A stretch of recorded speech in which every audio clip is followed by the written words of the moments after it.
Hi, my name is Alfonso. I'm here with my mother, Sarah. The date is December 10th, 2025, and we are recording this interview in Chicago, Illinois. So just say hello. Hello. Alright, yes. Question number one. Do you remember what was going through your head when you first saw me?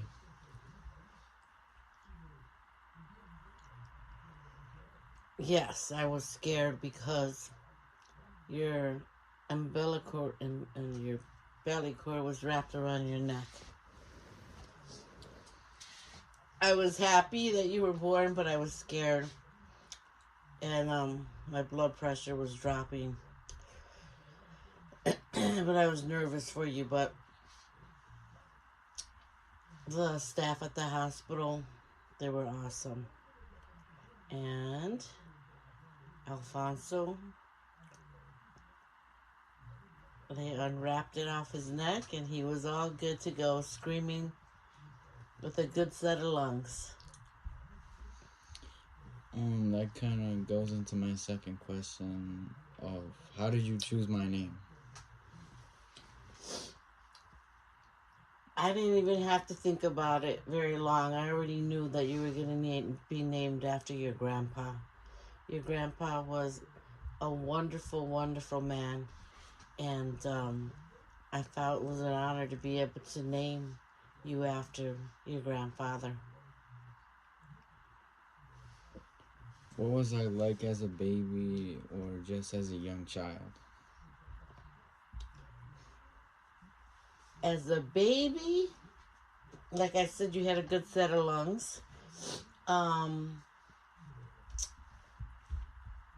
as a young child, you were you were great. You were. I was very very happy, and you were very kind as a little boy, super kind and super sensitive, and just a sweet little boy, and always cared about others. And yeah, I miss those days. Not that I, just I just yeah, I'm just reminiscing now. I'm going back in time, and it just puts a big smile to my face. So, is that good enough? Okay. Mm-hmm. Um, Enough about me. What was Selena like, my sister? Your sister was so good with you. She was so good with you. She was very caring, and she loved you very, very much. In the beginning, she really wanted a sister, and when they told us that she was going to have a brother, she asked if they could put you back and get a sister for her. And we laughed and told her that we were sorry that that could not be done, but she ended up loving you very much, and she was super helpful in taking care of you, and she was always very attentive to you. What were the hardest moments you had when I was growing up? Growing up,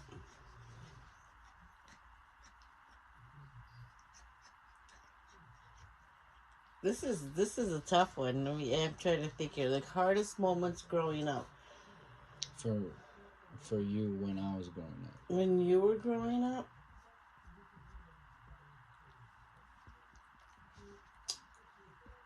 I think teenage years. Are you smiling? Why are you smiling? um, and I wasn't used to raising a boy, and it was much. I felt like it was much easier when you were smaller. You and your sister are very different, so it was very different for me raising a girl, and now I had to switch off to a boy, especially with regards to teenage years. But um, what was the question again? What was the hardest times? Moments Hardest you moment? had when I was growing up. Hardest moments when you were growing up. Can you think of a time that was difficult with us? Do you? You could just say, Yes or no? I think we could just move on. Yeah, let's just move on. Can we? Is that okay? Hmm? Yeah? Yeah. Okay. If you could do everything again, would you raise me any differently? Yes, I would, for sure. I wasn't prepared for this whole social media. And I think that times have changed too quickly with this whole social media and the internet. And I should have been much stricter with the whole social media thing in general, because I just think it moved too fast, not just for you, for all teenagers, for all children. I mean, there's positives and negatives with that, with regards to that, but just in general, I just think that there's just too much out there. And I mean, I think you are good with it. I'm not saying you're bad, but yeah, I think I would have just, I don't know, maybe changed something with regards to that. Oh, you know what? Can we go back to that one question? Remember that when I was saying what was one of the most difficult times? I don't know if you remember, or that one time I thought you were kidnapped. Do you want me to talk about that or no? That was like weird though. That well, it wasn't weird. It was very very scary. It happened within matters of seconds, and that's another reason why probably I think that you felt that I was maybe a little bit. Some people call it a helicopter mom. I still felt that I gave you freedom, but maybe not as much freedom as you had hoped, because I was paranoid, kind of letting you, like, for example, your elementary school was around the block, and I never wanted you to walk right alone. Mm-hmm. Um, and you always wondered why. Because one time you were out in front of our house, and I was just two houses down in front, helping my friend park. Your sister was outside with you. She's 5 years older than you, and you were probably, I don't know, 3 years old. And all of a sudden, we couldn't find you, and I was hysterical. And I went upstairs looking for you. My friend went upstairs looking for you. My neighbor got to the point where the neighbors, the police, I had the police come, and I thought someone had taken you, and I was so distraught. I called my brother, who lived over in Taylor Street at the time, and just was crying and said, he's gone. And then he thought that you were gone, like past, and I was saying in my, he's gone. I thought you were kidnapped. And I was threw myself on the floor. I was just hysterical. My brother almost got in an accident trying to rush over here, and neighbors, the whole block was looking for you. And then they said they found you, but it was another little boy, and I was just, I wanted to die. And that's sad to say. I shouldn't say that. I felt like I I shouldn't say this either, that I was going to kill whoever took you. And then I wanted to die. You just have all these crazy emotions. I had my daughter still, and I was just a mess. And then, for the police went upstairs. Everybody looked for you in the apartment. They couldn't find you. And it's not like we lived in a huge apartment. And then my friend Karen went back again. She's got a degree in early childhood. So, we were calling you out. They were, because at this point I was on the floor, on the cement outside, laid out crying like hysterical. But she went up there, and she actually found you, and you were scared. You were petrified, and you were behind a towel, that was on the back of a chair, curled up, and nobody saw you, but Karen found you. You were there for probably a good 2 hours while everybody was looking for you. The police came up. Everybody came up there, and you were just like, just scared too. And so when they came down to tell me that they found you, I couldn't believe it. I was in a state of shock, and needless to say that they finally, reunited us, but I was just like a basket case. And I was blessed because there's a lot of people in this world that did not have the opportunity that I had, where I was able to, that I had you back. And so I thank God, and I'm just blessed that it was just scary. And a lot of times, every time I would talk about the story, I would cry. Fortunately, I'm not crying right now, but I'm just saying that that was really scary. So for a long time, many years, many years, I had a difficult time, like letting you go. You didn't stay overnight in anybody's homes really, other than grandma and grandpa. And like I said, I wouldn't even let you walk to school around the block, around the corner by yourself. I always had to be with you, have somebody with you at all times. And almost up to the eighth grade, you would always say, "Mom, is you're like, I'm fine." You remember, Fonzie? It's just like, but I eventually, I don't know, I got better. No, Mm. are you embarrassed that I brought that up? No, okay. And then I had a hard time letting you go on roller coasters too. It's because I love you so much and I don't want anything to happen to you. So I finally just let Fonso start going on roller coasters, which is one of his loves. Probably second best to basketball, maybe. But anyway. Sure. Am I embarrassing you? I don't. Okay, go ahead, move on. Sorry, move on. Okay, what advice would you give me about raising my own kids? Raising your own kids. To be present, which I've always tried to be present, and I know I'm not perfect, but I know I try my best. Um, but for you raising your own kids, that's all I mean, is to be, try to be present and give them all the love and attention that you can. I did work a lot in the early years, put a lot of hours where I felt bad because at 7 in the evening you'd be like, "Mom, are you gonna get off the computer?" And I would be like, "Honey, I still gotta work some more." So I have regrets with regards to that.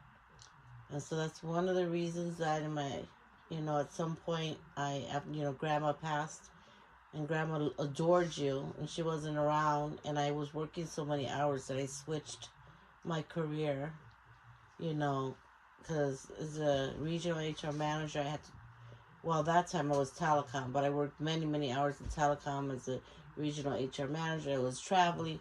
So anyway, I would say if you're able to spend more time with your kids than having to work so much, to do that, because the years go by very quickly, and I'm glad that I did switch my career at some point, even though you're older, because um, you can't go back to yesterday.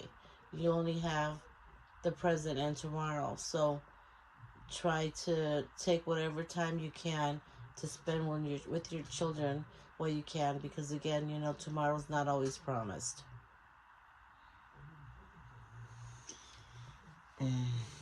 What are your dreams for me? My dreams for you are to be happy, and successful, um, and money isn't everything. Sure, it does help, but I want you to be a good citizen, do positive things in the world for others, but you gotta, be happy with yourself. And, I just want you to have a fulfilling life, a fulfilling life. Find someone, also, if you get married or whatever, to have someone who has, where you guys have at least equal values and have make each other a better person. I just want you to be happy. That I think that's very, very important. Happy, um, with your inner self spiritually. And I don't know, I know I've talked to you about this before, and I probably said it in better words in the past. We've kind of had this conversation in the past before, but yeah, my wishes for you are to